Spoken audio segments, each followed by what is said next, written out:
persuasion is fundamentally coercive. Every human being on the face of the planet resists being persuaded naturally. If I can't help them think differently about that, then I'm just another person trying to persuade them on a product basis, right? So in B2B sales, average win rates about 17%. Sellers are winning less than 1 of every 5 of their most qualified opportunities. As an individual, your goal should be that you're going to win more than you lose. I don't want you talking to anybody outside the ICP until we dominate that segment. Why are we talking to anybody outside it? If you think a 20% average win rate across the sales team is good, what's the median win rate on your sales team? I think the word curious, salespeople have murdered it. They've kicked it to death. Please play a different song. Just because you're asking questions doesn't mean you're curious. Ask a question you never asked before. It makes me want to take my 1-year-old son to the pub this weekend and get him talking to strangers. Just leave him in the middle and see how he fares. Use your brain and stop just following the herd. That's your best opportunity. The magic is in some sort of ownership rather than doing what's prescribed. As a salesperson, you really have to take ownership. A coaching client, guy's 7-figure earner, got fired from a job. He had already completed all of 2024's quota by the end of April, and they let him go. They said he wasn't setting enough meetings. He didn't meet their meetings metrics.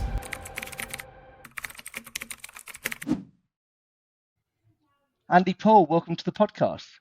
Zach, thanks for having me. Thank you for joining us. Right, I'm excited to get into it today. Same question as always, Andy. Who are you and what problem do you solve? We have to start with the existential questions first, right? Big one. Yeah, who am I? Gosh, I've been doing this a long time. So I guess this iteration of me, they'll start the last 15 years as author, podcaster, consultant,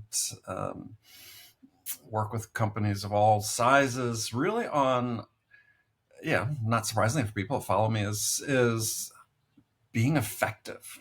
Ultimately, that's what it is. Being effective as a seller, and effective being how productive am I in each interaction with the buyer, and how productive am I in terms of the revenue I generate per hour of selling time.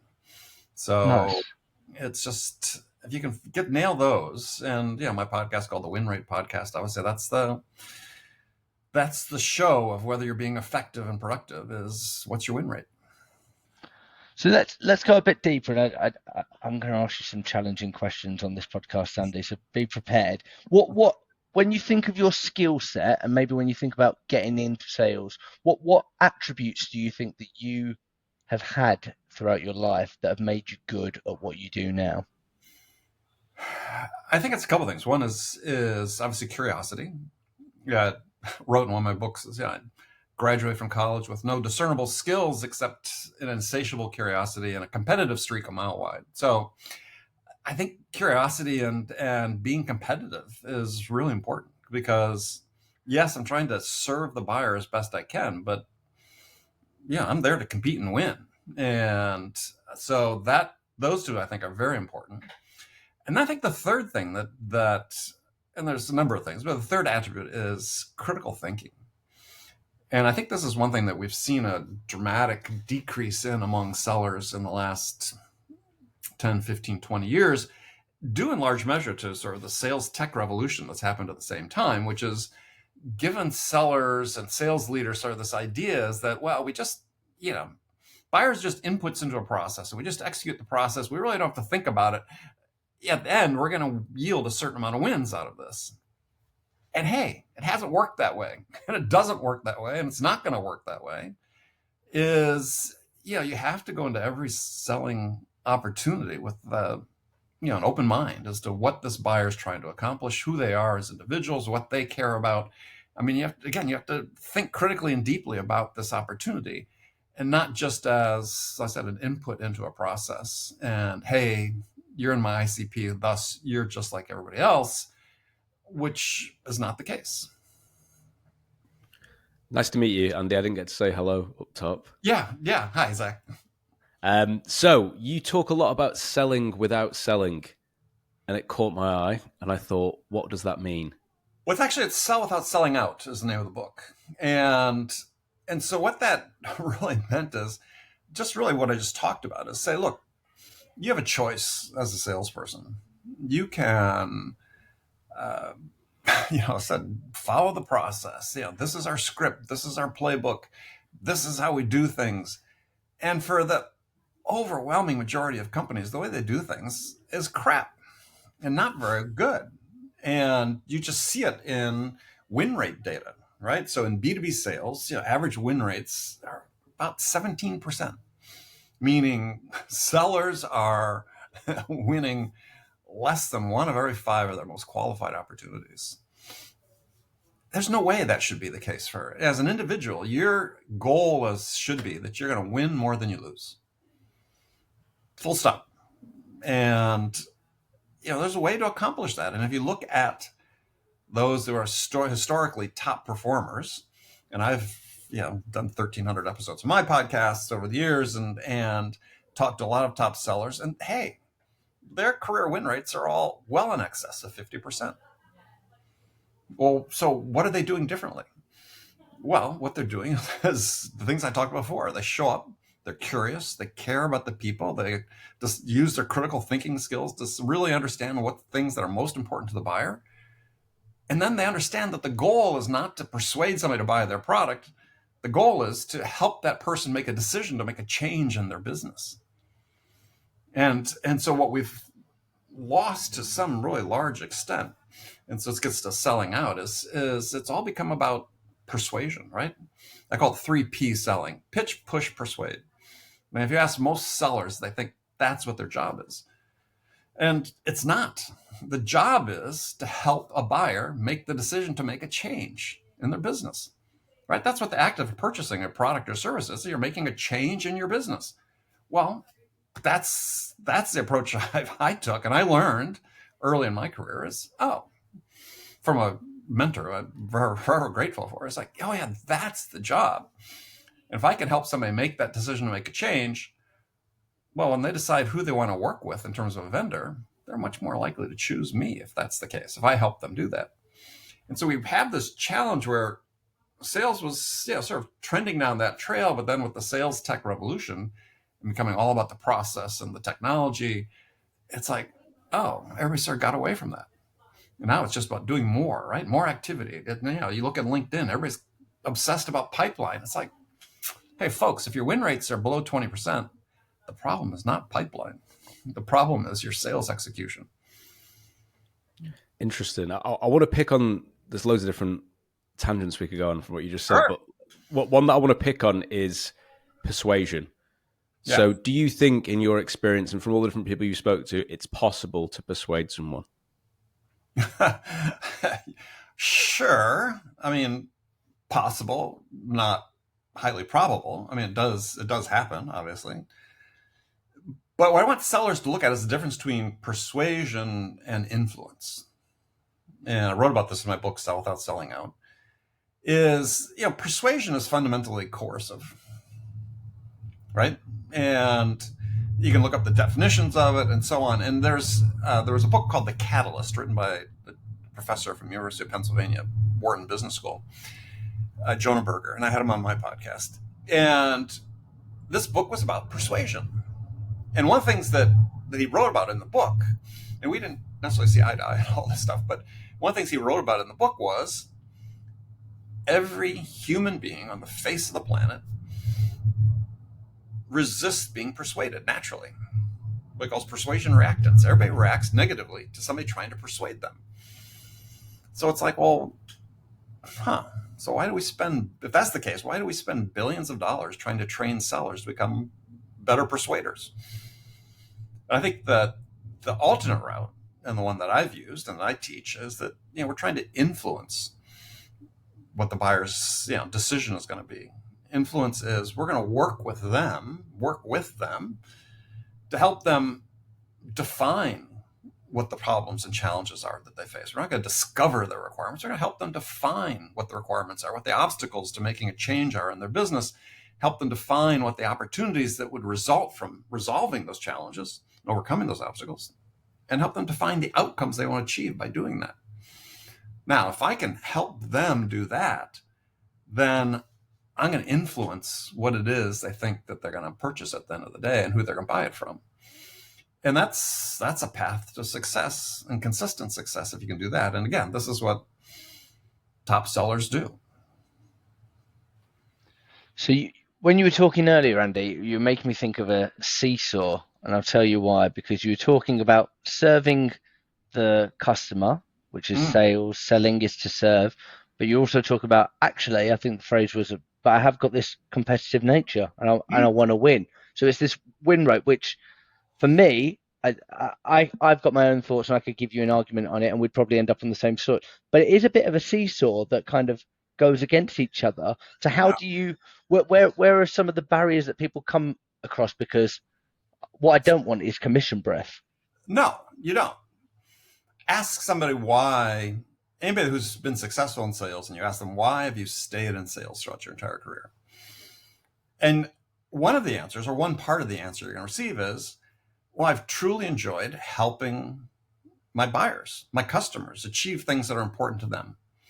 And that's certainly my case. Yeah, I've been doing this for almost 50 years. So that's what's kept me in it, is, I help people achieve things. Well, like I said, you can't help your buyers if you can't win their business. It's that simple. If you think selling is a service, if you think you're providing a value from your product that's going to help a buyer, you can't help them if you don't win. It's that simple. So there's no contradiction there. One enables the other. You can have all the great motivations, say, I'm there to help my customers. And if you can't win, crap, you're not going to be able to help them at all. So you have to learn how to become effective in helping the buyer make these decisions. And if you do that, you win. So for people that are listening to this, a lot of salespeople listen to this when they're thinking about top of funnel. But let's say people are there. You've had a brilliant cold call, or it's an inbound or a referral, or you might have even sent a cold email. Who knows what people are doing these days, Andy? And you sat down with somebody. Yeah, you're the prospect. I'm the prospect. You're the seller. And it's your goal to win. What is going into that first sales meeting to give you the best opportunity to win the business? I need to help them think differently about what it is they're trying to accomplish. If I can't do that, if I don't have an effective, I hate the phrase that's used all the time, point of view, but we'll go with that. If I can't help them think differently about that, then it's just going to turn out to be a feature and price competition, right? If I can't influence their thinking about, again, what the obstacle to change is in their business, what are the business opportunities that result from overcoming that obstacle, or the outcomes they want to achieve, if I can't help them think differently and help them define those things, then I'm just another person pushing and trying to persuade them on a product basis. So it's what I have sellers do is make a little chart, 2 columns on the chart, or 3 columns. But the first column is, okay, what was their understanding or thought definition of what the problem was when we first started talking to them? That's column 1, row 1, let's say.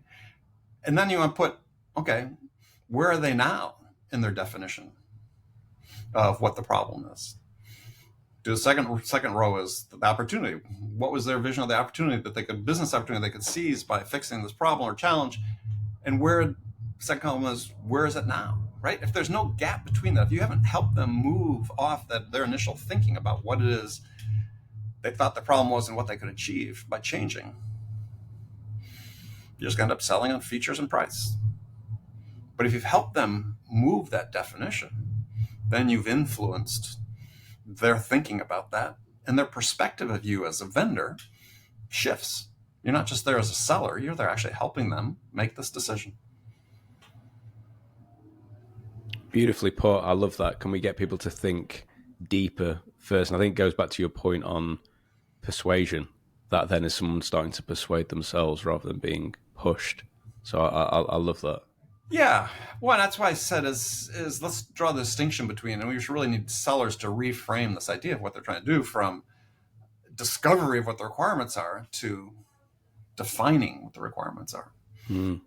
Yeah, definitely. And the other thing. Well, I was just going to say, the last point of that is just, part of what I work a lot with is just you have to reframe how you think things and use different words, because the words you use influence the actions you take, right? If we're saying, look, it's discovery, and I'm trying to discover your needs, yeah, you're going to go out and ask your standard list of playbook questions, blah, blah, blah, blah, blah. But if you're saying, look, I'm here to help you define what your requirements are and help you define the outcomes you think you can achieve by making a change, you're going to ask a different set of questions. Yeah. And it leads really nice into something else that I wrote down before that you'd mentioned was around being curious. And I think the word curious, salespeople have murdered it. They've kicked it to death. The saying every line, every question, starting it with curious, Andy. Andy, sorry, I'm just curious. Andy, and before you know it, it just totally loses its meaning. You've just played the same riff a million times. I'm going, please play a different song. Yeah. So not curious at all. Just because you're asking questions doesn't mean you're curious. No. Well, that's what I want to talk about. So how would you advise someone to treat curiosity like a habit? How do you actually become genuinely curious? It's actually kind of very simple, but there's a little discipline to it. And what I urge sellers to do is that, every time they go into a quote unquote discovery call, ask a question you never asked before. And if you do that deliberately, and so when I'm coaching sellers, I'll say, well, hey, let's do this one question per week, one new question per week. You're going to ask in your discovery calls that you've never asked before. And you're going to do this for like 10 or 12 weeks. But at the end of 12 weeks, you're asking a whole different set of questions that you never asked before that are different from what everybody else is doing, right? As you're forcing yourself to think more critically and more deeply about this. And so in my book, Sell Without Selling Out, I have 6 different types of questions sellers should be thinking about asking. And, one that's, a great question to ask, and sort of leads from what we talked about before, is what I call an insight question, which is, hey, you want to ask the person something about their business that they should reasonably be expected to know, but possibly don't. And that's a great conversation starter. Now, it's funny how companies struggle to sort of come up with these, but there's the source of information for this all over. In my case, when I'm talking to CEOs, let's say, about doing a sales transformation project or consulting for them, my sort of insight questions are really simple. They should know the answer. No one ever does. Is tell me, on average, how many hours of actual selling time does it take to move an opportunity from initial point of contact to a close? Everybody should know that, because that's a measure of your productivity as a seller. And it's a way to measure what your total productive capacity potential is as an organization. No one knows. And it's like, well, okay. And the perfect example is I said a client that I'd asked that question, and then we got into it. And soon after I started work with him, he was like, we just won this huge deal. And they documented all the processes they went through and all the meetings they had. They really, to their credit, they did a really good job of documenting it. And I looked at him and I said, well, first of all, congratulations. This was, your biggest deal to date. Secondly, you can't do another one of those this year. And he was like, what are you talking about? I said, look at all the time it took to do this deal. Short of really changing things around. You thought it was great. Actually, yeah, it's great you won, but it was very ineffective in the way you got it done. Here's what we can do better next time, right? But people don't think about time and hours in selling, which they need to. So that's just an example. So for him, he became a client, but that was the question I led with. You need to be able to do that as a seller, is look at what your existing customers have done. Let's say with your product. What you're going to find is that they're going to come up with use cases for your product that they never contemplated when you were selling it to them. And you can take their story of the value they're getting from these unique use cases and feed those back in to create these, what I call these insight questions. Those are challenge people in a way to think about their business they hadn't thought about before, that leads to great engagement. It's really interesting. You've led me quite naturally onto another point. So we've talked about a little bit about the numbers side of things. Yeah. But one of the things that you said then around someone almost not being able to see the full picture, one thing me and Jack have found in our team is sales has a funny habit of your inner child gets brought out because you're getting that rejection and validation on a scale that perhaps you wouldn't get in a different job. So how much do you think those beliefs that you pick up as a child influence the way you go on to be a productive seller or perhaps not? That's a great question, because I said this on other podcasts that it sort of shocks people sometimes. Is, people say, what's the root of poor salesmanship? And I say, well, bad parenting. And I just look at my case, is one of the things my parents did deliberately is put us as kids into situations where we had to have conversations with people where there's a dramatic status mismatch. So I always used to think, oh, they'd dress us up and bring us to their parties just to show us off. But that wasn't what they were doing at all. They were bringing us to their parties and force us to have conversations with adults. When I thought back on it, shake people's hands, look them in the eye, ask them what they're doing, what their job, have an adult conversation as a kid and learn how to do that. Hugely valuable when you get into sales, because I don't care who I'm talking to. I don't feel that, status mismatch if I'm talking to a CEO or whatever. It's just another person that I'm curious in, I'm interested in. And for me, that came through in the first sales job I had, was selling large on-prem computers to the construction industry. And I was talking to these, sort of hard-bitten CEOs and entrepreneurs that started these construction companies. And they gave me tons of time because I showed up and I was curious about them. And I asked questions about them and what was interesting to them. And these are skills I learned as a kid because my parents put me in that environment to do that. So I'm, forever thankful to them that they did that. And it really helped in my sales career. I love that. It makes me want to take my 1-year-old son to the pub this weekend and get him talking to strangers. Just leave him in the middle and see how he fares. But it is, I noticed it with my kids. I tried to do that as much as I could as well. And, I always got feedback from other parents as, oh, your kids are so good at talking to adults. And it's like, that's a skill that's worth imparting as a parent. I love that. That's beautiful. 2025, Andy, you must have seen it on LinkedIn. It feels like the hardest time to sell. Even getting a meeting feels hard. There's AI robots that can cold call now, LinkedIn automation, cold emails, can send 10,000 emails from HubSpot. Everybody should have a personal brand, but their personal brand should include selfies and an authentic sub-story alongside. What should, when you think about the SDR role, okay, and I'm sure that that's changed as you've seen that progress throughout the years, what's your opinion on what should people be doing to fill the top of funnel? Where should they be focusing? What should they be doing? A couple things. So I'm going to go back to something you said. It's so hard to get a meeting, right? Blah, blah, blah, blah, blah. I always enjoy this because it's people just don't understand that it's really not any harder than it's ever been. It's always been hard, and it's still hard. I go back to when I was starting ages ago, eons ago. You could never get anybody on the phone because everybody had a secretary. Every call went through a switchboard. There was no direct dialing numbers to anybody. That didn't exist. The digital switches didn't support it yet. Just a sign of how old I am.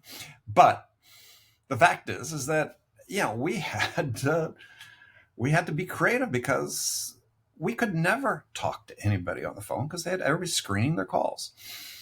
And so, I was on some younger person's podcast a while ago. I said, you won't believe it, but no one ever returned one of my emails. Shocked look, I said, because we didn't have email. It's like, so what did we do? Well, we joined local business associations. So we'd meet and network with people in person. We just went out and called on people in person, which people think they can't do anymore. You absolutely can do. I used to set up, a call. I do one call. If I had to make a trip to Europe, I spent a lot of time in London. And BT was a client. I remember cold calling into BT through the initial operator, working my way up through, I forget how many calls to finally find the person that was the one that, that I could talk to.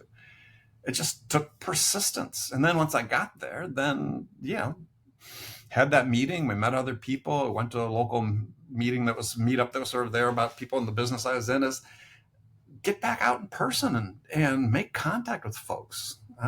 It's still possible to do. People aren't hiding away. People are more and more back in the office. Get on a plane and go somewhere and see people. And it'll be a differentiator instead of just relying on, let me send a million emails. Let me send, a million contact requests or connection requests on LinkedIn, blah, blah, blah, blah, blah. Sure, it's good to do that. It's good to have a point of view and express it on LinkedIn because, when you're trying to contact a prospect or they say they're going to meet with you, they look at your profile. The data is over 90%, so assume they all do. So it's important to have a presence there that's thoughtful, that relates to the things that you're trying to do, that illustrates you have a point of view. Perhaps it's that they want to explore, that's worth connecting with. But at the end of the day, if you're just going to sit in your office and blast out things virtually instead of saying, look, let's actually go meet people. I had a client that they had offices in New York and Chicago. They were sort of a startup, and they were selling to the enterprise. Well, Chicago and New York are full of large enterprises. And I said, well, what's your business strategy for 2024? Your sales strategy? Well, this and this and no. And I said, well, no. Let's stop. Do this. You're only going to sell in 2024. You're only going to sell to companies that you can drive to. I don't care if they're in Detroit or Los Angeles. No, this year you are going to focus on selling to those companies that you can drive to. And there's more than enough of them in those two areas for them to grow their business 20 times. Why would I get on a plane and go to Los Angeles when I got people here in my backyard? This is because my sort of the critical thinking thing is, companies think, well, gosh, we got to be use the technology and be as widespread in our reach as possible and get as many people. It's like, no, let's do the opposite. Let's be more focused. And so they haven't done it completely as much as I had recommended, but they're doing elements of it, and they're finding, they're actually growing pretty quickly, have a lot of success right in their backyard.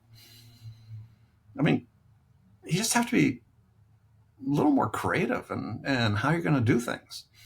And I said before, the critical thinking sort of missing is, everybody wants to follow a playbook. Screw the playbook, do something different. I mean, you hear the stories, maybe, I don't know if they still tell them, but, I used to go sit on people's cars in the parking lot, wait for them to leave work at night. There's somebody I really wanted to meet. And in one case, it paid off. In another case, they told me to get the fuck off their car. But do what you got to do. Just do something differently and use your brain and stop just following the herd. And that's your best opportunity. So me and Zach are from that school of thought completely, and we've done weird and wonderful campaigns where we've sent pieces of wood in the post, we've sent £50 notes, we've done wonderful things where we can get people thinking or do things in a different way. But I've definitely had team members who I've said think outside the box, and when they're presented back, it looks very much either like an AI answer or very much like I've stole this playbook off Andy Elliott or somebody that's on YouTube. So critical thinking, how do you teach that, Andy? Well, I think you have to expose people. Sort of learn by seeing what other people do, right? So if you can find good examples of that, so the things you were talking about there, Jack. A good friend of mine is Stu Heineck, who wrote, I don't know if you've read Stu's books, How to Get a Meeting with Anyone, Get the Meeting. Those are fabulous books. And the second one, Get the Meeting, is like this field guide to how do you do these creative things, put these pieces together that, capture people's attention. And it works. I mean, Stu has built this incredible career out of it. And I know other people use his advice, not following it to a T, but as a way to stimulate their own thinking. Excuse me. I'd recommend get people, to read stuff like Stu's books. Give them a different playbook to learn from, and stimulate some thought, and then just encourage people to experiment. I think that's the other thing is and this is what I wrote about in Sell Without Selling Out, is at some point as a seller, you may find yourself in a situation, and I think invariably everybody does, where it's just not working. And you may be getting advice from your manager that you think, no, this isn't going to work. So you got two options. One is to tell them, no, I'm not going to do that. This is what I think will work better. And, let me experiment. If it doesn't work, okay, you can fire me. But I always took the approach that if a manager's giving me a piece of advice and I go do it and it fails, who gets fired? Me or them? So I determined pretty early in my career, I was like, no, it's not, I'm going to listen to the best of advice, but I'm going to filter and say, okay, how can I use that to work best for me? And I'm going to go experiment. I'm going to try things. One of my favorite quotes in life was Ralph Waldo Emerson, a famous American philosopher. He said, all life is an experiment. The more experiments, the better. And you have to go through life with that approach as a seller, is that somebody can hand you a playbook. It wasn't designed for you, right? It's designed for some mythical salesperson, right? You have to adapt these things and make them your own and experiment and try to, and so I guess the second point is if your boss doesn't like that, because believe me, there are lots of bosses out there very uncomfortable with any sort of variation from the process, go find another boss. It's a big world out there. There are some good managers out there. Find someone, and it creates a situation where you can succeed. Because I've coached salespeople make 7 figures a year. And the thing that's been common among all of them is their success was situational. They know that. They put themselves in the right situation with the right boss, the right product, the right environment that enabled them to succeed. And as a seller, you owe it to yourself to do that. It feels like through your own journey and through the journey you take other people on, a lot of what you're trying to uncover is the magic is in some sort of ownership rather than doing what's prescribed. Yes. Yeah. I had a executive VP I worked for once when I was running this division of this company, and he said, "Don't you ever just say yes to anything?" The answer was no. I mean, I want to think about it, right? Because it's my butt on the line, and I have a certain set of strengths and skills that I'm fairly conscious of and developed over the years, and it's like, I want to try to use those to the best way possible, right? To give me the best advantage. So, as a salesperson, you really have to take ownership. And early in 2012, actually about May of 2024, I had a coaching client, guy's 7-figure earner, hugely successful, got fired from a job. He had President's Club in 2023. He had already completed all of 2024's quota by the end of April. And they let him go. They put him on a PIP, performance improvement plan, and then let him go. They said he wasn't setting enough meetings. He didn't meet their meetings metrics. Wow. And it's like, who are these people that could do that, right? Who are these managers so short-sighted, so ignorant that they would fire somebody because he didn't follow the process, even though he was one of their top performers? It shows what managers value. So if you're a seller and you're in that environment, my advice is get the hell out of that environment. Wow. I'm just processing that. That's scary. Well, it was interesting is when I posted that story on LinkedIn, you got the normal sort of feedback from a bunch of VPs, especially at startups. Oh, this never happens, blah, blah, blah. You don't know all the facts. It's like, well, first of all, I knew all the facts. But literally within 2 weeks, I had more than 48 people reach out to me with similar stories. That's not unusual. In fact, it happened again to another client of mine in a very similar fashion, over quota. But they said, look, you're not setting enough meetings. We don't believe you can hit your number. He said, well, I hit my number last year without the same prescribed number of meetings because he had a higher win rate. He didn't need the same number of meetings. He didn't need the same pipeline because he was winning a higher fraction of his deals. No, we don't believe you can do it. Wow. I wonder, and I'd love to get your thoughts on this, if part of the reason why when you speak to an SDR, it feels like a rush to get a meeting in. When you speak to an AE, it's a rush to get a proposal over. Why all these steps feel so kind of tightly bound and maybe a bit wooden is because the targeting is wrong and people want to just show the shareholders, look at all this hope that I've got in the pipeline, rather than actual genuine deals. It's like, here's all this kind of hope that I've generated. Look at how many meetings we've got, rather than looking at the quality. I don't know if you have got any thoughts on that. How much time do we have? Yeah, no, look at the SaaS business. Average win rates, 16 to 20% across 5 ACV segments from high to low, low to high. That's horrible, right? Just on the face of it. And yeah, I sort of got into it with one sort of private equity guy that was talking about, that's not as bad. We're suspicious of high win rates. It's like, well, what do you mean high win rates? You're suspicious of it. Well, it means you're not having enough conversations. I said, well, what do you mean not having enough conversations? If you're dialed in on your ICP, I don't want you talking to a lot of people, right? I don't want you talking to anybody outside the ICP until we dominate that segment. Why are we talking to anybody outside of it? Right?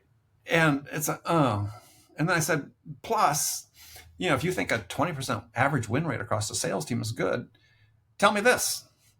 What's the median win rate on your sales team?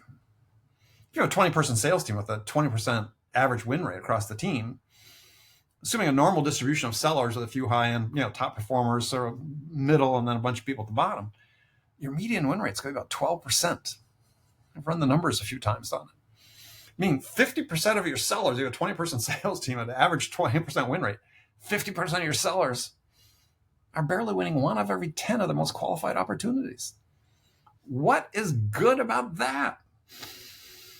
It's just a lack of attention and poor coaching and poor management that enables that to go on. It's just completely unnecessary. And so, let's all go focus on getting more opportunities into the pipeline that we're just going to trash because we're such horrible sellers. It makes no sense whatsoever. And I said, it's a huge, huge coaching problem and management problem. And perfect exemplification of this, now you push my buttons on this, but is, there's a VP on LinkedIn last week, VP of a SaaS company, puts out this open call. We're looking for sales trainers. And this is a quote. Don't care which methodology it is. We just want a great trainer. I'm like, what the fuck are you talking about? You care so little. You're going to put so little thought in this. All you care is about your troops are entertained and not trained. You haven't thought, you haven't looked at the win-loss data and find out what the gaps are based on what the buyers out, input is where the help is that they need that they're not getting from your sellers. I mean, you haven't go down the list of things this person didn't think about, talk about critical thinking. And he got a ton of comments on this post. Not one that I saw said, hey, dude, what are your requirements? What do your sellers need in order to get better? What are the skill gaps? Nah. I don't care what the methodology is. It's like, oh my God. And this is just endemic. And it's frustrating. Obviously, when we said, who are you and what problem do you solve, the word consultant came in there. And one of the things that we found, since our bread and butter is we book meetings for you, we're a lead gen agency in a nutshell. But then what's happened through that is a lot of training. So people say, oh, you're doing it for your team. I want my team to sound like your team. Mm-hmm. But then when you actually get into the crux of it and you go, right, okay, you're solution aware, you feel like you need training. a lot of the time it's a deeper issue that needs to be solved. What's your feelings? Is it a case that someone can come to you and go, we need training, and you go, yeah, you probably just need training? Or is it a case that they come to you and say, we need training, and you go, actually, let me just lift this bonnet up, here's your problem? Yeah. I mean, oftentimes the problem is not training, it's coaching. Right? Is you can put somebody in a classroom and somebody can take an online course and there'll be value from it, certainly, because I've sold some of those and I'm sure I'll sell more in the future. But as a seller, the data has been very clear for quite a long time, and I'm a huge believer is that the biggest source of uplift for a seller comes from effective coaching. Right? Is somebody in there looking at it, day after day after day, is helping them think better about what it is they're trying to achieve and what the buyers need from them. And coaches, and you look at people coaching, listen to coaching calls, and it's just like, you're just not helping. So here's an example of one so that's a little framework that I use to help sellers think more clearly about what it is they need to do with the buyer and what the buyer's expectations are for them. And so there's like 4 or 5 questions that if you are a manager or a sales leader and you're going to go through a pipeline, that you should be able to ask sellers to answer these 4 questions on every opportunity in their pipeline. And the thing is, and if you can do that as a coach and get them in the habit of answering these questions, their performance is going to skyrocket. So the questions are pretty simple. One is, again, for every qualified opportunity, question 1, what help does the buyer need from us right now in order to make progress toward making their decision? Because huge believer that during a selling process, buyer's definition of value is progress, right? As you as a seller, are you helping me make progress? So question 1, what help do they need from us right now in order to help them make progress? 2, what form is that help going to take? Step 3, how is it actually going to help the buyer? Question 3, how is it actually going to help the buyer? And question 4 is, what will the buyer do in response to receiving this help? Now, I believe a seller should never engage with a buyer until they understand the answers to those questions. Otherwise, what are they doing? Why are they there? Why are they talking to them? Why are they consuming the buyer's time if they don't know what that is? The answer to those questions are. And the last one, requires a little discernment on the part of the buyer, the seller, because it's not, what are they going to do in exchange for us giving them this help? What are they going to do in response to getting it? What action are they going to take as a result of receiving this help from us? But if you as a sales manager can go through a coaching call and walk through a seller's pipeline and get them to answer these 4 questions on every opportunity, and you get them to the point where they no longer need to be prompted to answer those questions, but they're going to present you with that information, their performance is going to go up radically, because every opportunity they have to engage with the buyer, it's going to be something of value to the buyer. The buyer's going to get value out of that. The buyer's going to make progress. And, when buyers invest their time in us as sellers, just like any investment, they're looking for a return on that investment. That return is progress. And so if you can be disciplined about saying every time they interact and engage with the prospect, they make progress toward making a decision.